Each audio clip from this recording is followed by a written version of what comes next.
We ready, Andy? Ready, Brett? Okay, we'll go ahead and call this meeting to order for the City Council meeting for January 13, 2025. And for the flag salute, I would like to ask Councilmember Basco to lead us in the flag salute. If you can all rise.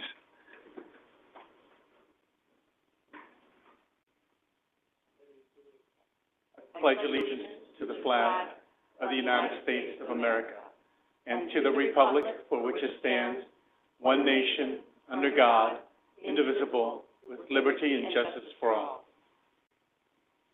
If the city clerk can have a roll call. Yes.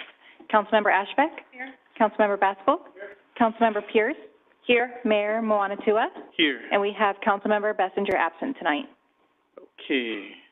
Next is the presentation of proclamations, and we have one this evening, and I'm going to ask Mayor Pro Tem Diane Pierce to present the proclamation. It is my privilege to read into the record this proclamation honoring the life of Muaje Moanatua. City of Clovis proclamation honoring the life of Muaje Moanatua. Whereas Muaje Moanatua, a beloved member of the Clovis, California community, peacefully went home to be with his Lord and Savior on December 1st, 2024. And whereas Muaje was born on November 15th, 1937 in Ban Pu Naun, or Mount Lake Village, Sang Quang Province, Laos, to Natua Mua and Sang Kang, one of 15 children in his family.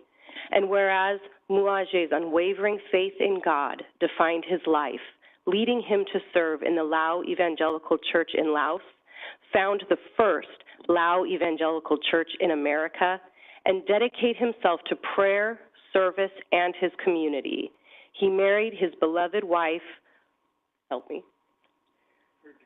Herdu, on January 15th, 1959, and together they raised 10 children, 38 grandchildren, and 4 great-grandchildren, ensuring they were loved, protected, and provided for. And whereas Muaje valued education and was among the first in Sang Quang to pursue formal schooling in 1952, achieving the equivalency of a high school education and following in the footsteps of his brother, Pang Ger, who became mayor of Vieng Pha. His commitment to education was matched by his dedication to leadership and advocacy, working with General Vang Pao to establish nonprofits for Southeast Asian refugees, organize the first New Year celebrations, and advocate tirelessly for refugees' welfare for over 33 years. And whereas Muaje's deep love for his country and gratitude for the blessings of America were evident in his proud citizenship and lifelong dedication to integrity and service, enriching the lives of all who knew him, his leadership and generosity extended to countless initiatives that strengthened the Southeast Asian community and ensured their well-being and cultural preservation. And whereas Muaje Moanatua's legacy will endure through the lives he touched with his kindness, faith, and generosity, leaving a lasting impact on his family, friends, and community, who will forever cherish his memory and honor his remarkable life. Now, therefore, be it resolved, the Clovis City Council, on behalf of the citizens of Clovis, does recognize and honor the life of Muaje Moanatua. A man of remarkable faith, compassion, and service. His love for his family, community, and country will continue to inspire all who knew him. His memory will live on in the hearts of his children, grandchildren, great-grandchildren, and the countless individuals whose lives were touched by his unwavering kindness and dedication. We extend our deepest condolences to the Moanatua family and to all who had the privilege of knowing this remarkable man. May his soul rest in peace, and may his legacy of love and service continue to guide us all. In witness, therefore, I hereunto set my hand and cause the official seal of the City of Clovis to be affixed this 13th day of January 2025, signed by our mayor and all council members. Thank you. Mom, did you want to come up to receive this? I'll say it in a moment. Naka lupe no The city council, you more eat like, you guys can come with mom. Come to the podium over there. Yeah, more shanta luta na. Yeah. She's coming straight tomorrow. Yes. I will.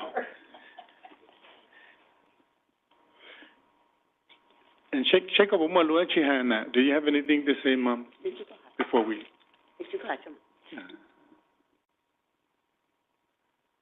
Yeah, it's a great honor to receive proclamation for my dad. Thank you, the council member. Thank you. Okay. And I just wanted to thank the council members up here. This is a surprise for me and my family. I thank Councilmember Ashbeck, Councilmember Basco, Councilmember Bessinger, and Mayor Pro Tem Diane Pierce for putting this forward. And also on behalf of my family, we want to thank you for coming to the memorial, along with a lot of the staff members who showed their love and support during this time for our family. So we just, on behalf of our family, want to thank all of you in the community. So thank you. Mom, come up here, or I'll come down there. Stop making your mother work. Can I say something before you go? To your family. Yeah. It was a privilege to be a part of the service, to know your father really through all of you and through Vong. But I think your dad taught us all some life lessons that we can all hold on to.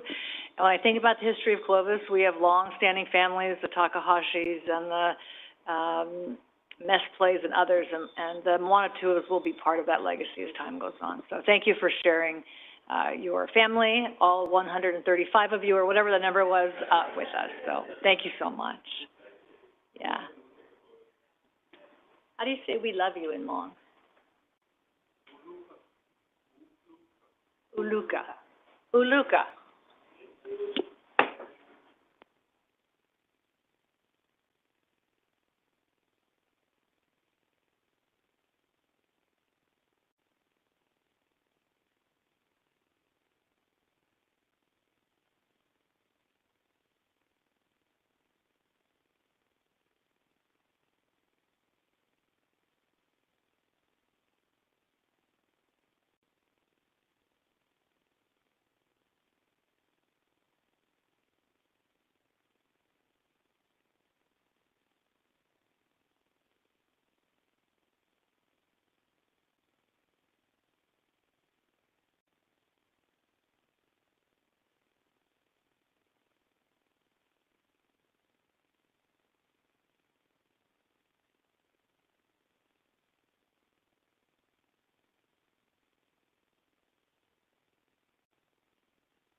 Okay, we'll move now to public comments.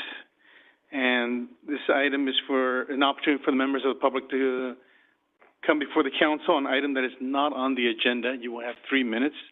And so is anyone here to address the council on an item that is not on the agenda? Okay, seeing none, we'll go ahead and close the public comments. Move to consent calendar. Consent calendar are items that are routine in nature, and they're placed on the consent calendar with the recommended action for the City Council. They will all be considered and voted upon in one vote unless a council member requests individual consideration. Do any council members have an item they would like to pull? I don't see any. There's no consent. There's only one consent calendar. Okay.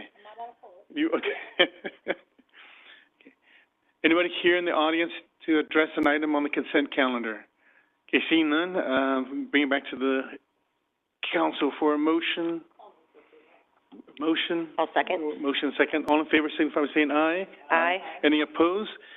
Motion is approved 4-0 with one absence or one abstention. Okay, item 2 are administrative items, and we have one, and it is a workshop to discuss the potential transition of the City of Clovis to a charter city, and presenting it is our City Clerk, Brianna Parra. So.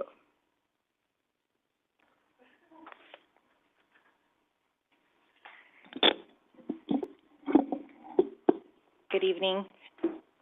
These are lower than my seat over there. Good evening, Mayor and council members. I would like to introduce Gail from Lozano and Smith, who will be assisting me in our charter workshop today. In May 2024, Council provided direction to explore the potential for the City of Clovis to transition into a charter city. Tonight, I will provide an overview of what this entails and seek your direction on the next steps. What is a charter? A charter is a document that acts as a constitution for the city adopting it. It can only be adopted, amended, or repealed by a majority vote of the city's voters. The primary advantage of a charter is that it allows greater authority than that provided under state law.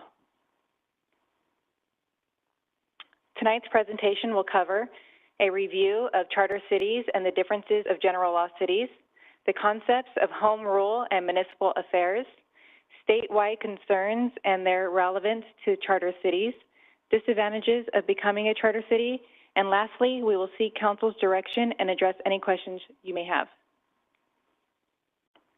So currently, Clovis is a general law city, which means that our authority to act locally must align with the California Constitution, state statutes, and regulations. In contrast, charter cities have additional authority to adopt laws regarding municipal affairs. Local laws must not violate the U.S. or California constitutions and the city charter. The home rule provision is in the California Constitution allows cities to adopt a charter and ordinances in areas related to municipal affairs within the limitations outlined in the charter. However, the city remains subject to the U.S. Constitution, federal laws, the California Constitution, and the state laws concerning matters of statewide concerns, with charter cities having the ability to make decisions on municipal affairs, while general law cities must follow regulations set by the state legislator. The California Constitution does not clearly define municipal affairs. However, courts have identified 4 core categories of municipal affairs. 1, regulation of the city police force. 2, sub-government within the city. 3, conduct of city elections. And 4, the manner in which municipal officials are elected. These areas allow city charters to exercise local authority while still adhering to the broader framework of state and federal law. What are municipal affairs? The California Constitution does not define municipal affairs, and the scope can evolve over time. Recent state legislation and judicial decisions have begun to erode charter city authority in some areas. Examples of today's municipal affairs include elections, land use, prevailing wages, and penalties of cost recovery. Gail, our city attorney, will expand on these examples shortly. The disadvantages of charter cities. While there are advantages, there are also challenges to consider, such as the transition period. Charter amendments require a voter's approval, potentially incurring additional costs. Charter cities' control may erode over time due to state legislation and judicial review. Some statistics. Currently, California has 121 charter cities and 361 general law cities. Some charter cities in our area include Fresno, Tulare, Bakersfield, Kingsburg, Visalia, Lemoore, Merced, and Modesto. Now I will turn it over to Gail, who will go over the few slides. As we look at what is a municipal affair versus what is a statewide concern, looking at 4 substantive issues helps really understand where the rubber meets the road when it comes to being a charter city. First, as we look at elections, in a general sense, charter cities can establish their own election dates and rules. They can elect council members in a way that, as long as it doesn't conflict with state or federal law. And this is where the challenge begins. So it is recognized that how you elect your leaders and when you elect your leaders is considered a matter of municipal affairs. But Election Code 14027 talks about at-large elections cannot dilute minority voters, and that is where you begin to see matters of statewide concern, where Specifically, when you look at minority vote being diluted, that is listed as a statewide concern and is in conflict with what a charter may say. And in that instance, the matter of statewide concern is controlled. So there is yet to be, and the Pico Neighborhood Association versus City of Santa Monica is one of those cases that has received a lot of public interest. But it did not show that even a charter city like Santa Monica was able to maintain at-large elections, and they needed to move to district elections. But charter cities can still establish their own election dates if that's something they're so interested in. Land use, as you think about issues of municipal affairs, how a city controls their land seems to be one of those very fundamental pieces. In fact, the City of Huntington Beach within their charter has a provision that says any construction or use of public land must first go to the voters. Verizon, which is OmniPoint Communications, leased land from the City of Huntington Beach within one of their parks. That did not challenge the provision of their charter, but when they began to construct a cell tower, that did conflict with their city charter. And the City of Huntington Beach came back to Verizon and said, prior to the construction of this cell tower, it must go before voters. Verizon said, wait a minute, there's federal rules, FTC. We understand as a country the need for cell service. This is a federal rule. Federal rules preempt local law. And it went to the court. And this is a particularly interesting one because what the court did is an analysis that looked at the charter and if the charter was in conflict with a state law or federal law in this case. And what it showed is that the charter, the City of Huntington Beach charter said it had to go before the voters. It didn't preclude that there could be any cell service within their city. It just said that it had to go before the voters. So after a prolonged legal battle, what the court held is the charter of the City of Huntington Beach was allowed, and that if Verizon wanted to utilize the lease that they had with Huntington Beach to construct a cell tower, it did have to go before the voters of Huntington Beach. Perhaps most notably is SB 9 and the City of Redondo Beach suit against Rob Bonta. This is where the charter city of Redondo Beach said because of their charter, they were precluded from the provisions that were included in SB 9. Courts originally held what looked to be a win for all charter cities to say, first, yes, there is a conflict. So the charter of Redondo Beach and others was in conflict with the provisions that were in SB 9.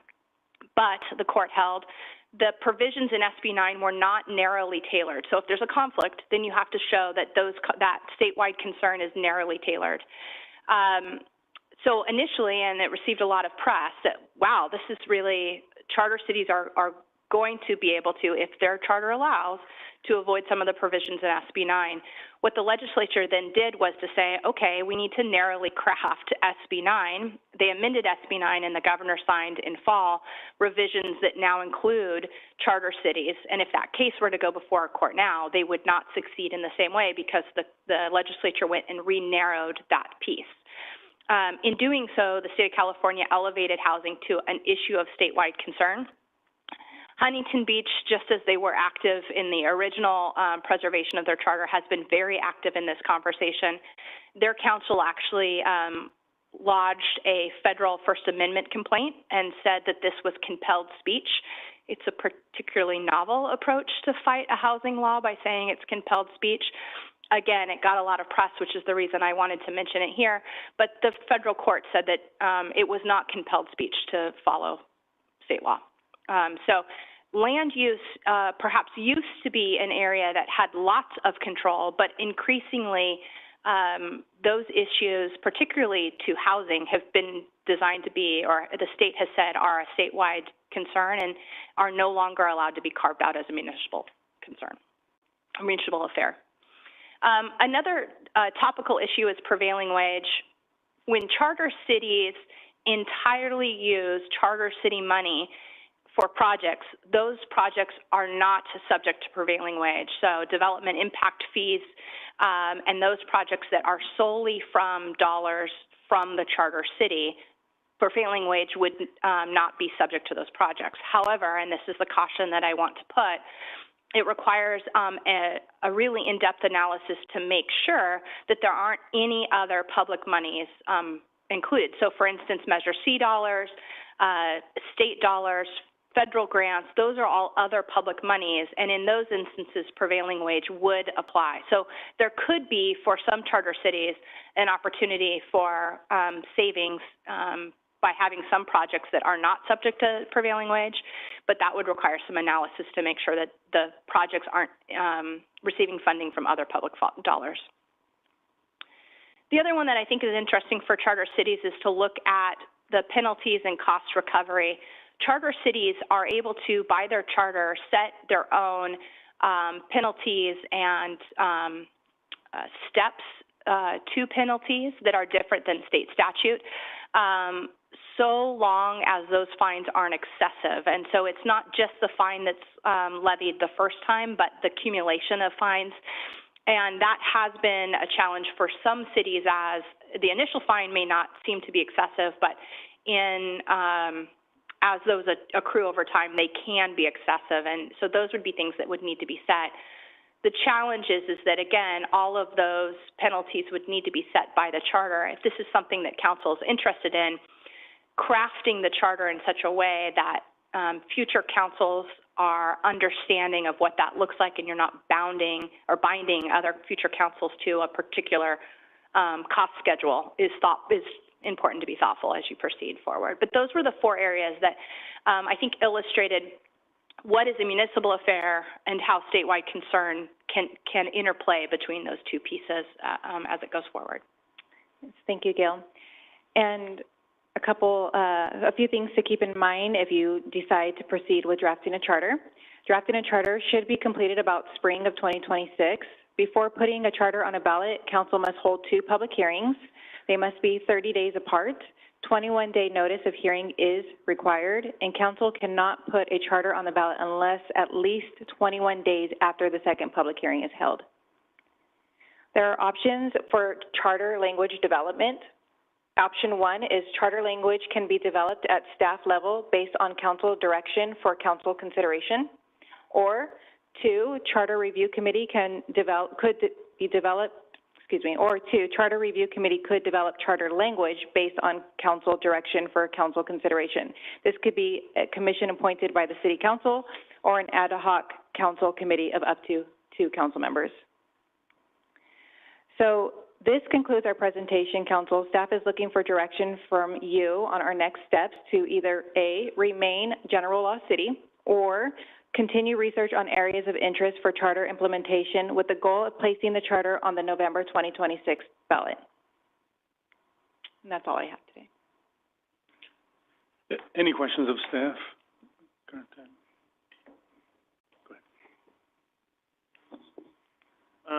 Of the local charter cities, have any of them changed in a more recent time from general law to charter cities, or have they always been charter cities? Time is an interesting marker. I'm unclear when the last local city made that change. Do you I agree. Okay. And in the information that you're putting forward on this, do we have any idea what type of cost would be associated with doing this, or would this all be part of the research committee?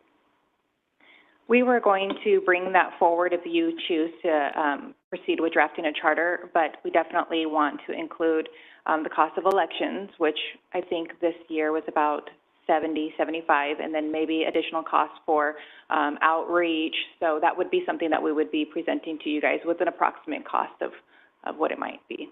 I assume there would also be legal costs associated with that as far as drafting and correct, probably. Things together. Yeah, I would estimate between $120,000 to put the whole package together, including the cost of the election, legal costs, plus some robust outreach. Okay. And is there any legislation currently, I always worry about, when we start to look to change things where Sacramento and the state legislature evolves in such a way that it prevent you from being able to make the changes. So, do we know, is there any legislation that's currently out there that, you know, would make this more difficult to go forward or more difficult on charter cities?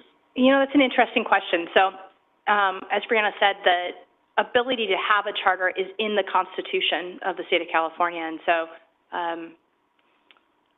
one would assume that's not going to change, although obviously it could. I think, as we talked about with what's a municipal affair and what's a statewide issue, that becomes much more interesting. And like I sort of alluded to, had this presentation been given 20 years ago, the things that were a statewide issue then are different. And and we could have gone into way more detail, trust me, about over time how things once weren't a statewide issue. For instance, recycling. A town in Northern California wanted to do a recycling, and they part that as part of their charter. And then the state went, hey, that's a great idea, and then instituted a statewide recycling program.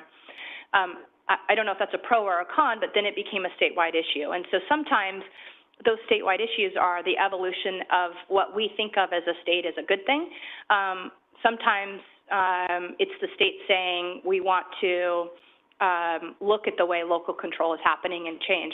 There isn't something that happens, generally speaking. It's much more in what is a statewide issue. And again, the press sort of has highlighted those pieces. That's really focused on those housing issues and some election issues as well. I think I would want to know a little bit more about the most recent city that has made this change, going from general law to charter city, and what were some of the you know, the hurdles or the pitfalls or things they regret potentially now, having made that, a move like that. So, I mean, if there's something in the near future that, I mean, somewhere that someone recently, you know, has done something like that, I think that would be good information to get. I think it's also interesting, too, to look at how cities craft their charters. And while we didn't, again, get into the weeds about this, there are cities who have very elaborate charters, and there are cities who have much more permissive charters, and within that, I think, becomes an interesting conversation about how and when you engage voters, and perhaps some of these pros and cons. So included in that is to look at how the charter development happens. If a city were to adopt a charter, and somewhere along the lines they want to change part of that, part of their own rules, does each time they change the rules have to go to the public, or is that council generated? Absolutely. A change in the charter is a change that would need to be approved by the voters.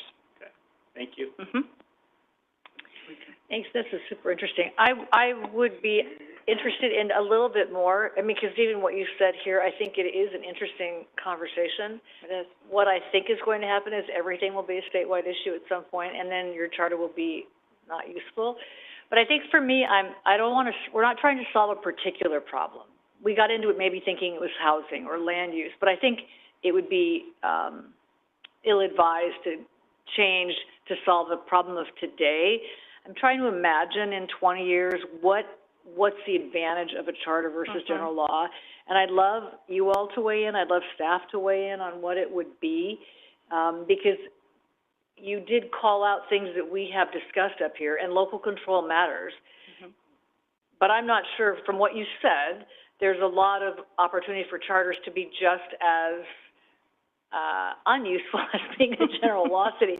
So I think it's our job, for me, not to solve a particular problem, housing, land use, because I'm pretty sure wildfires, that word, wildfires will be a statewide issue, water's probably a statewide issue, housing, air quality, traffic, population, housing density, everything that we would want to control, I suspect will not be in our future. So I'd love a little more background and kind of philosophically, what's the strategic advantage? Because, again, we could change our mind in 3 weeks if we don't like, no, not really, but, 2 years from now, we could take it to the voters and go, we were just kidding, it was a bad idea, I don't want to do that.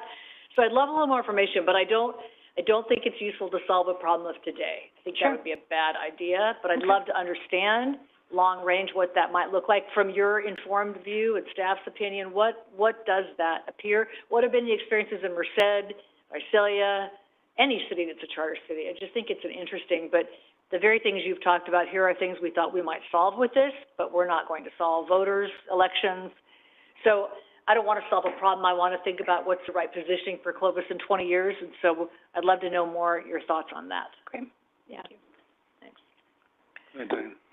Yeah, I think this is a good start, but I think there's obviously a lot more that we're going to want to delve into and find out. I think one of the most interesting things is, as kind of Councilmember Ashbeck alluded to, we kind of had these ideas that brought us to this point of asking this question, but I think where we really are right now is trying to see what the flip side of those things are.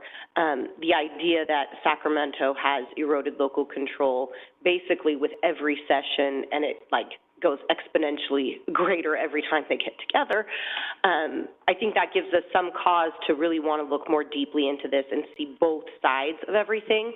For me, I think a couple of the things that have the greatest interest and our reason for getting to this point and looking at it are some of the housing issues. And then specifically, I've heard from a number of community members, it's even been brought up at public comment. And I know some of my colleagues and I have had the conversations about voter ID. And so I know that being a charter city is a requirement for a city to be able to pursue something like that for their own voter integrity and security of elections. And so for me, that's something that I'm very interested in. But again, it all comes up against the battle with Sacramento. So that's kind of where I am. Definitely want to move forward and get more information, but certainly recognize that there's two sides to the coin, and we want to be very mindful of those pitfalls and that others may have found that would be useful for us to be aware of. I can share a little bit about voter ID. Again, it was a topical issue, and we didn't necessarily include it, but the city of Huntington Beach passed in the last election to include voter ID, so it was a change in their charter. Prior to that, the Attorney General had stated that it was his belief that the Constitution precluded voter ID from charter cities, and then Huntington Beach passed it, and about the same time, the state legislature then wrote and said it was a matter of statewide concern. Huntington Beach then sued, and the court said that the current issue is not ripe, meaning there's not really a controversy yet because it just passed and there's not yet an election. So there will be more on that. Given what has happened in other cases and the states becoming narrowly tailoring those pieces, I anticipate that it'll probably be one of those matters of statewide concern, but it is yet to be determined, and it'll be interesting to see how Huntington Beach crafted their piece of the charter and how that may or may not directly conflict with what the state legislature wrote in, frankly, response to what Huntington Beach did in their charter. So that is to be determined, but it's a very hot fight right now. Thank you for that report. My view on this is what gives us the best ability to go on the offense. And I feel that if we are a general city, we have no offense. But if you're a charter city, you can put things in your charter in which now you can actually challenge. Mm-hmm. And because it is given by the California Constitution, the ability for us to put in our charters, that always gives us the ability to keep challenging things that erode local control. Mm-hmm. That's why I favor it, because Clovis can draft its charter to sort of be specific on what it wants and how it wants, even though those municipal affairs can and may be deemed a statewide affair. Even if it does, it gives us the ability to challenge it, though, if we are a charter city, and saying, hey, this is still a municipal affair versus if we're a general law city. Okay, yep, that's what they say. And so that, I look at it from that perspective. Can potentially California turn everything into a, state affair? Potentially, maybe. But then if we're a charter city, we always have the ability to fight and to challenge and say, no, this is where we want to keep control over. And so that's why I believe we need to move that way. It's not a let's see more. I'm to where let's get to where it's on the election and on the ballot as soon as possible, even if it's a special election, if it's feasible. If not, then it's on the 26th election. So I'm there where we need to go, because I think we need that protection for our citizens, for us to have the ability to protect ourselves. So, any other comments or questions? Okay, we're going to go ahead and open it up for the public. If you have comments, please go ahead. If you can state your name and give your address for the record. Yes, my name is Brian Wilson. I'm at 469 Bergen Avenue. I've looked at this for many years, actually, because I thought we should have been this many years ago. There are some concerns in the power of the you folks that end up, you're setting your fees or your pay and different things like that. You have a lot more power to run taxes, I believe. Getting back to what has happened in the last elections, St. Helena, they didn't pass it. There's been, like, in the last decade, about 13 cities that tried to pass it and only 5 did. So, and that's some of their concerns are those tax issues and, being able to put taxes forth and all that. My only thing would be to shed a little bit off of you. You can have a charter commission formed that the charter commissioners can be voted upon in a vote, and then it kind of takes it away. You could 15 people on it or whatever, and be able to run your charter through the commission, which puts more people than just yourself and staff, which may be looking at it from a different side. And I understand where you're coming from, Mayor, is that we need to do something to isolate and be able to do it. And most of the stuff does pop up in the courts, because there's very few things. Everything's going to pop up in the courts because we put something in the charter. We want a 2/3 vote of the people to get a tax pass. Then they come out and say, well, it's not going to be 2/3, it's only 50 plus 1, and it changes stuff like that. So I'm all for looking at the charter, but there is a lot to it from the research I've done on it, and I think we should have moved that way before some of this other stuff has happened over the past few years. So I thank you for the time. Thanks. Thank you, Mr. Wilson. Anyone else like to address the council on this item, the charter setting? Yes. Please, we come to the podium. We need your statement on the record. Can you give us your name, sir? Can you, there's a button that has a speaking voice. It'll turn the microphone red. The button. Okay, there it is, sir. Mm-hmm. Got it. Excellent. Okay. Thank you. My name is Cal Roberts. I live 359 West Barstow. Forgive the elementary nature of my questions, but was that a complete list of the cities in California that we saw? Brianna? No, there's 121. Those are just the ones that are surrounding our area. Okay. And has any city that was a charter city decided to change back the other way? And if so, why did they do that?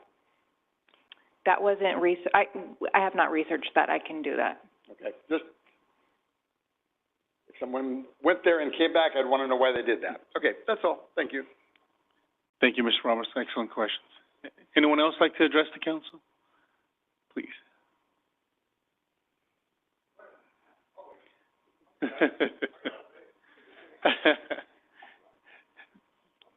Thank you, Jenny. Okay, I'm Jenny Kren. I live at 3282 Bullard Avenue. And I just,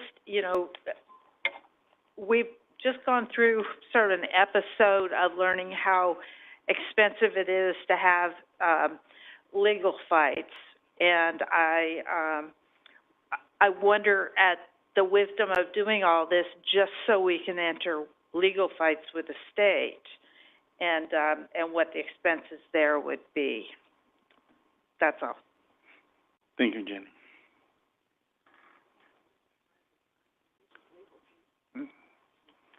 Good evening. My name is Stephen Trevino. I live on Bullard Avenue. I'm kind of curious. Why are we having this conversation? Why do we want this? And is it because we don't want, these lawsuits have been going on with housing? Is it because we don't want districts? Do we think that, Sacramento has too much power over us as a city? Why are we having this conversation? Thank you. Thank you, Mr. Trevino.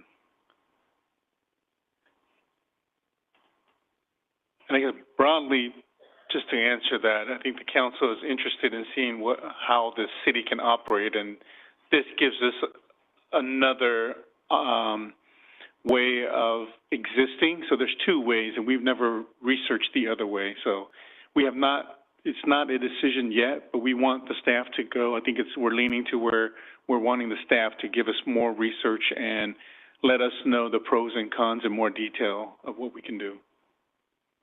Good, sir. Do I push this? It's on already. Okay. Yes. Thanks for your time. My name is Mike Carlson. I live at 2132 Beverly with my wife, Kathy here. We moved to Clovis over the summer, and from the Bay Area because we wanted to live in California again.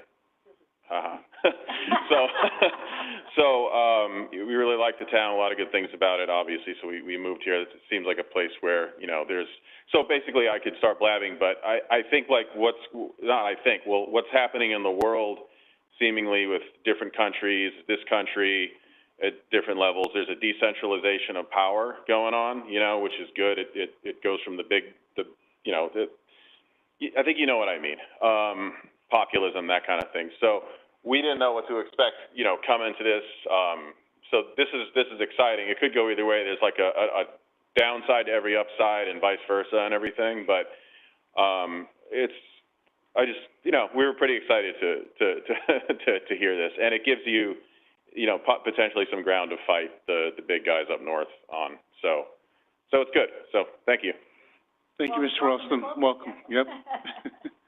Come back anytime. We will. Anyone else like to speak on this item of charter cities? Okay, seeing none, we're going to go ahead and close the public portion. And I guess you've had some direction. I think overall it's been unanimous in wanting more information and wanting to move forward. Any other clarification you would need from us? Just for clarification, so I think what I've heard, and I'm asking for confirmation, is that staff should come back with some more detailed analysis on the pros and cons, maybe in some of these categories, some examples, and at that point, council can continue deliberating on whether to move forward in the process or not. I think that sounds right. For me personally, I think what I'm really looking for is more of a delineation of those areas that give us back that local control that we've been losing. And so any area where it would give us more flexibility or more local control over those issues, obviously housing is a big one, but even those things with voter ID and other things like that, I think would be most helpful. And on the other side of that, I'm interested in the strategy. I'm interested in the long range, what's right for Clovis 25 years from now. I do want to know what the legal budget of Huntington Beach is, because the only thing I ever see about them online is them suing somebody, and there's something about that that is, it's a question. But I think all this is true, and what's the best thing for Clovis in the next generation? That's really our job here. So, and it might be doing what we needed to protect it today. That totally might be it, but I'm interested in that longer range lens as well. Yeah, speaking from my seat, having a charter in place, depending on the form, can be extremely limiting if we want to make changes through an ordinance amendment, like we can now, as long as it's compliant with state, federal law. At the same time, having a charter in place could give us protections for issues that we're facing up today, but just, in my mind, realize that those issues can be whittled away over time. So it's kind of this nuanced thing that we'll bring back. The areas that staff presented are some of the areas where we think there's some benefit or not a whole lot. The ones that, from my seat, were the most interesting were the prevailing wage and the administrative use fee schedule relative to citations. We've talked about that some, but those could be taken away in a blink of an eye by our legislature as well. So just from my perspective, for what it's worth. And I don't know if Scott had anything to add. No, I think those are ones, at least, I mean, they haven't been on the state's radar. The prevailing wage law changed about, I want to say it was about 25 years ago. I think to Councilman Baskel's question, I do believe that Lemoore changed to a charter city about that time, primarily for the prevailing wage. That's my recollection. So that might be one that's more recent in the last 20, 24 years or so, in direct response to the prevailing wage requirement. The administrative fines and again, fines for municipal code violations. That's what we're talking about. So municipal code violations, the city being able to set its own fine schedule as long as it's reasonable, as opposed to having to go with the state-defined fine schedule.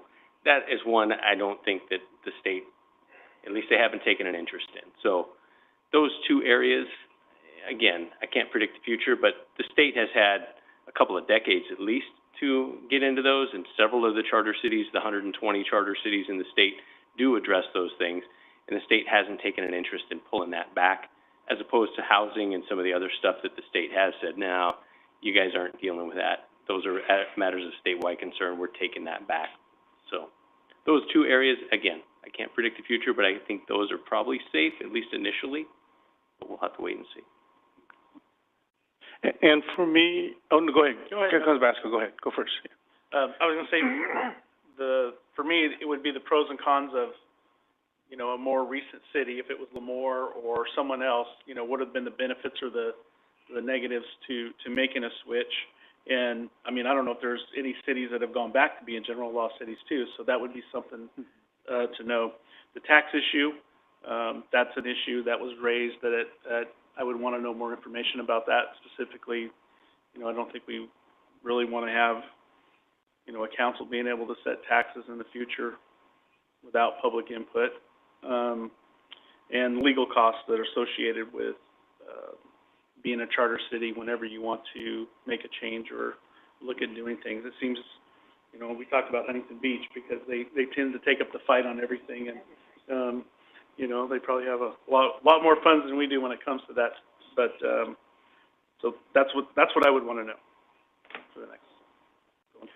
And mine is just, which will give us the most amount of local control? And if it's charter cities, you know, ideally what the initial intent was, even though their authority has been eroded, I think this pendulum may swing back one day. And when it does, we want to be in that position in which we have the most amount of local control. And if it's general law, then it is general law. And I think I would really love an analysis from the staff to go, to maintain Clovis and to give us the most amount of local control, we should be A or B. And I think that would really help us, for me at least. So is that good enough direction for Brianna? Andy? Yeah, we'll work on coming back to you. Okay. Work on a timeline to do that. We do have quite a bit of work to get through this spring that we're going to be coming back to you with, but we'll figure out when we can get that back to you as efficient and clear as possible. Okay. Thank you.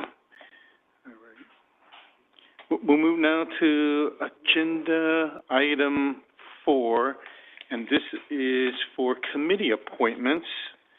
And the staff on this is our city manager, Andy Housley.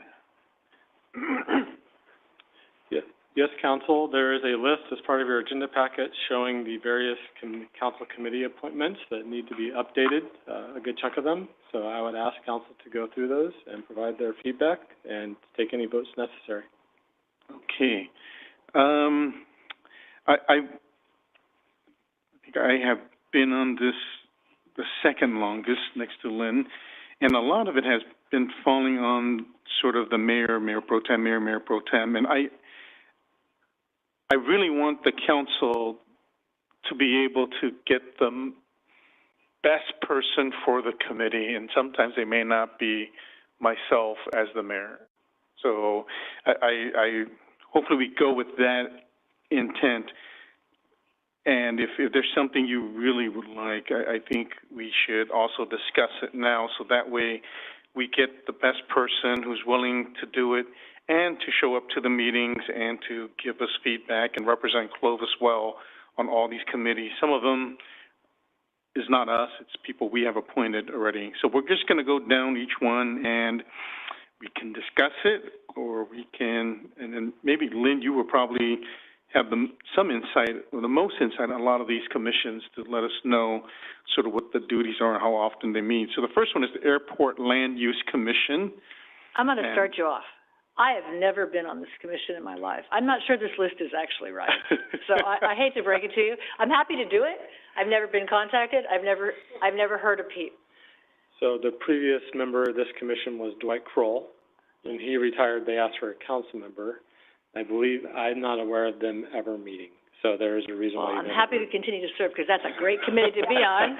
I'll take all of those. All of those, I'm in. But, okay, so if I really am on it, I've never filed a Form 700. I've never filed a leaving, joining, standing, staying. So happy to do it.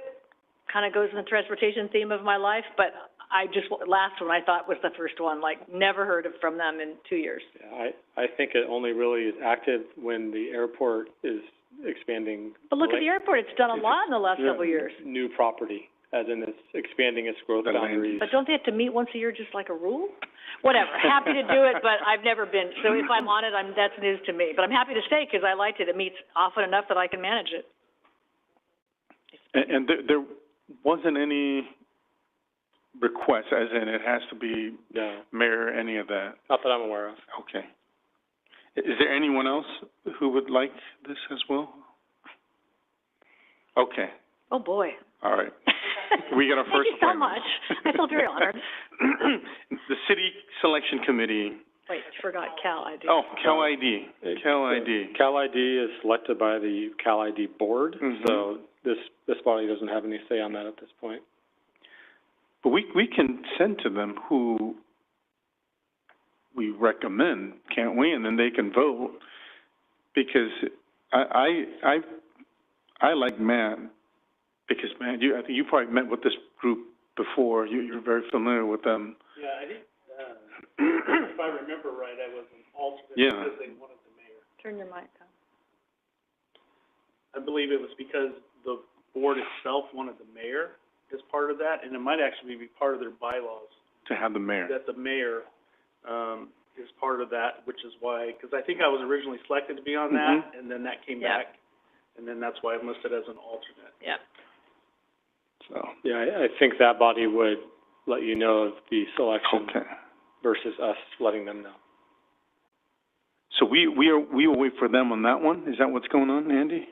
Okay. So the areas of control are highlighted in yellow. Highlighted. Okay. City Selection Committee, is this Mayor Pro Tem again on these? Lynn, do you know? Says representative is the mayor or appointed by the mayor for a two-year term. And what is the city, have you met?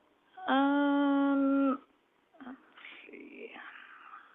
I don't think I've participated in a city selection committee meeting in the last 2 years that I was mayor. I picked all the good ones.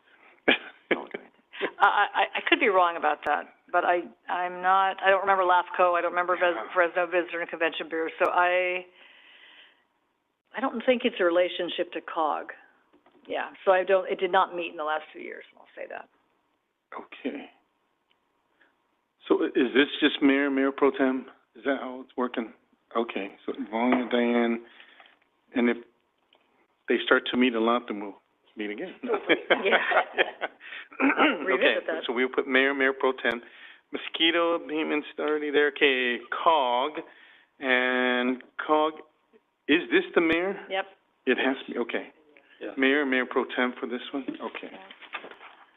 All right, so that's easy. Then we move all the way down to Fresno County Regional Transportation Mitigation Fee Agency. This is part of COG. Okay. So this would meet in conjunction with COG simultaneously at 5:30 or so. I would continue with the Mayor Pro Tem on that one. Okay, so but this means or after COG it says. Okay. But most of that work occurs during COG, so that's why. So that's that 5:31 that when I represent you on, they meet a little bit at a time? The 5:31 is the Rural Transit Authority. Okay. This RTP meeting would be maybe following COG, but often the RTP is discussed during COG, so it makes sense that it's you, that it's the Okay, mayor, so Mayor Pro Sorry. Tem, okay, because we're there already. because you're already there.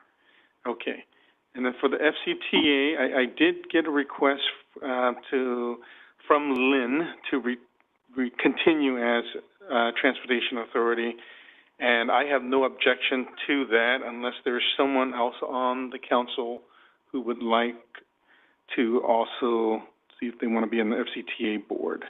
And I think Lynn has a long history of being on it, knows a lot of the history of transportation. I think Measure C is going to be coming up with regards to this one as well, so. Any objection to Lynn continuing? Okay, so, all right, Lynn, you're good there. And I also want to note, there is no FCTA Executive Committee. That last committee, it's not a thing. Did it? Okay. It was a thing relative to Measure C That was in 2022, but it hasn't been a thing since then, so I think I would take that off the list. Okay. We'll make that note. Huh? Thank you. We'll make that note. Yeah. Thank you. Okay, and then the subcommittee with CUSD, currently is Lynn and myself. And so is there someone else on this board who would like to be in that joint? It's a subcommittee, but we'll meet once a year at least. I would very much like to be on that. Okay, Diane? I would love to continue to serve, but I'm also happy to step aside. I've had a turn, so I enjoy the relationship with our schools, our school district, but I'm happy to share that. Drew or Matt, did either of you want to serve in that role? I know Drew's not here, but.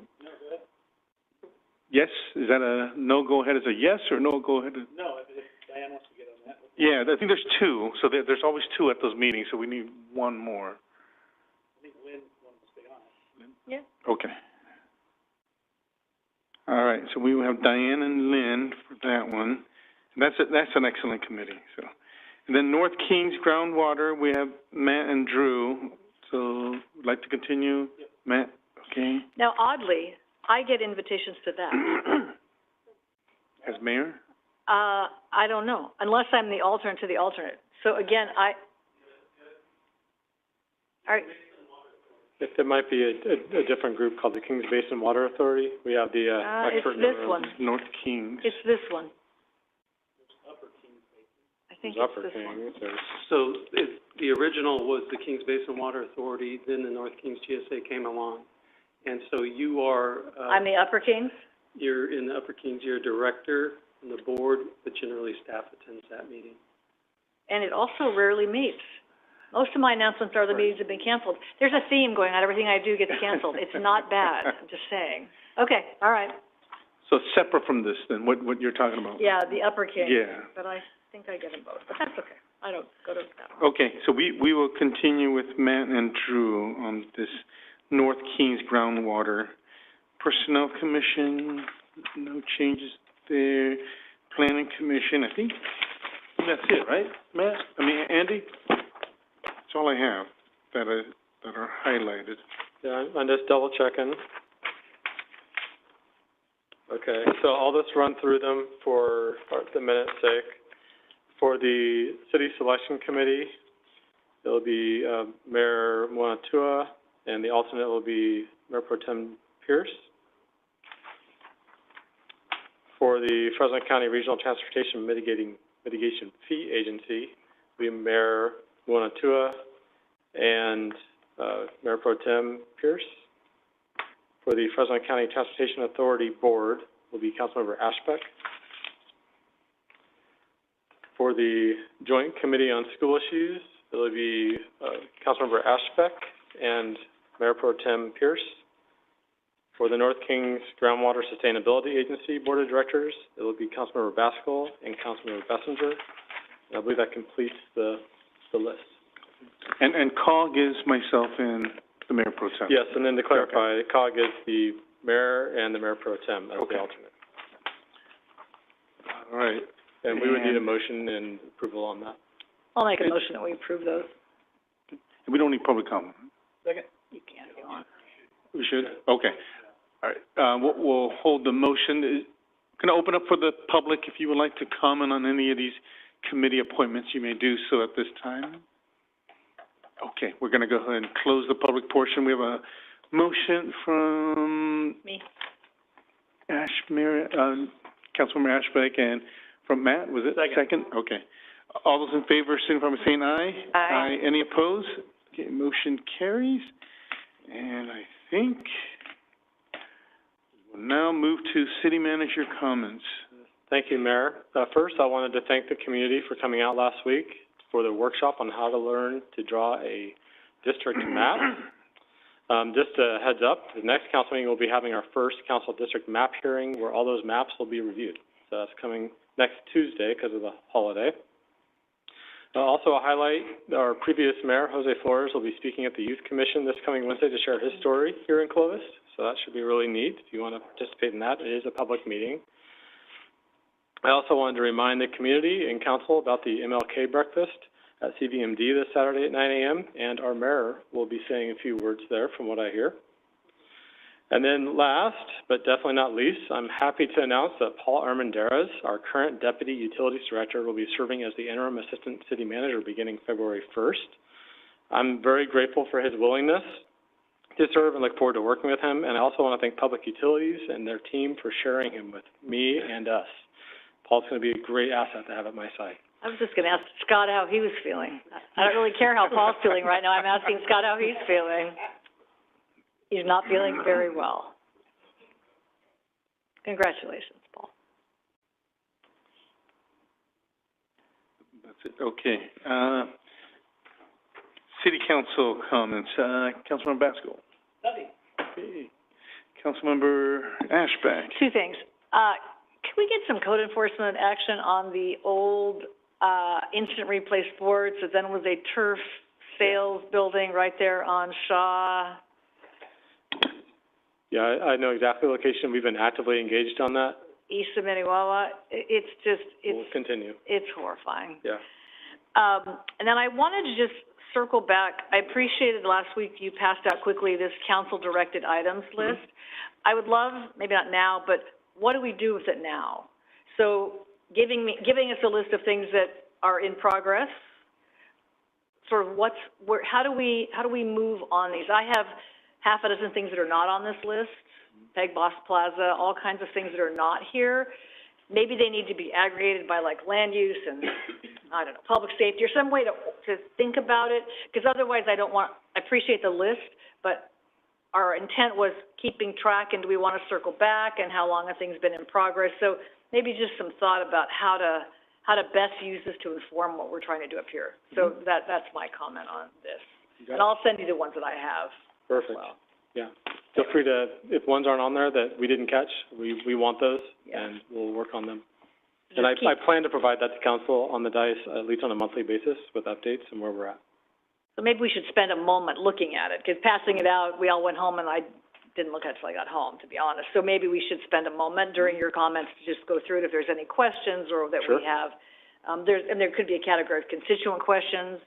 Mr. Trevino asked things. People ask for things all the time, but how do we kind of organize ourselves so it's not just, because this list could get pretty long as time goes on. Thanks. Okay. Mayor Pro Tem? Yeah, I wanted to also just thank you for that spreadsheet, keeping track of those things. And I think it is kind of an evolving document and process. And so I look forward to how that becomes even more efficient and useful for us going forward. And I just also wanted to give a shout out and send our prayers to our Clovis Fire Department, the personnel that is headed down to Southern California to participate and help fight the wildfires down there. I think it's a testament to their training and skill set, but also communities coming together. And so as they're down there, we obviously are thinking of them and praying for them and everyone else who is on the front lines and participating in all the different aspects of what's going on down there, whether it's actively fighting fires or working to help recover things or any of that is going on and is going to be going on in the future. I'm proud that our team is down there and is participating in that, but most importantly, we send our prayers with them and to all those who are down there and affected. Okay. And I have one request of the council. There is Freddie, who is the daughter of Russell Ralph Crow. I don't know the gentleman, but he is going to be 104 this April. And his daughter wrote in, asked for a proclamation, and per our policies, we only do certificates, and a proclamation would have to come from us. And so I'm asking if there's unanimous decision or support for us to do a proclamation. She wants it before her father's birthday in April. So she will help us get the information for the proclamation. I gave her a call, and she appreciated the fact that Brianna prepared a certificate, but she really wanted a proclamation. And so I said I would present that this evening if we can get support for us to do that formally in council for her. So I'd like to make a motion that we have to stop that silly rule. You could make that decision all by yourself, but I think it's fine to give him a proclamation. If that's your call, then go for it. At 104, you can have both. yeah. Okay. Mayor, if I may, just to clarify, is that in a proclamation to come back to the body or just yes, provide? to the body. Okay. To come back to the body because she wants it formal by all of us. So that's why it's not something in which one of us could just do with our signature and give away. She wanted something formal from us. And so I said, well, something like that would have to. Can't you just do it from all of us, like we did for Craig Castro's presentation? Doesn't have to. I mean, does she want to come here? She can come here if she wants. She will after we finish it for the day of the presentation, but she wanted it. But I think our policy says we can't just issue it, correct? That's correct. If you're wanting a council issued proclamation, then this is the correct way to raise it and bring it forward. So, okay, I just wanted to make sure, so that way it's clear. And bring it back before council, correct? Yeah. Yes. Okay, so thank you for the support. We will work on that. Once it's agendized, we'll have Brianna contact Freddie to have it done. Okay, that's all I have, and we are adjourned at 7:07. Thank you very much, everybody, for coming. Diane still did better than you. 43 minutes.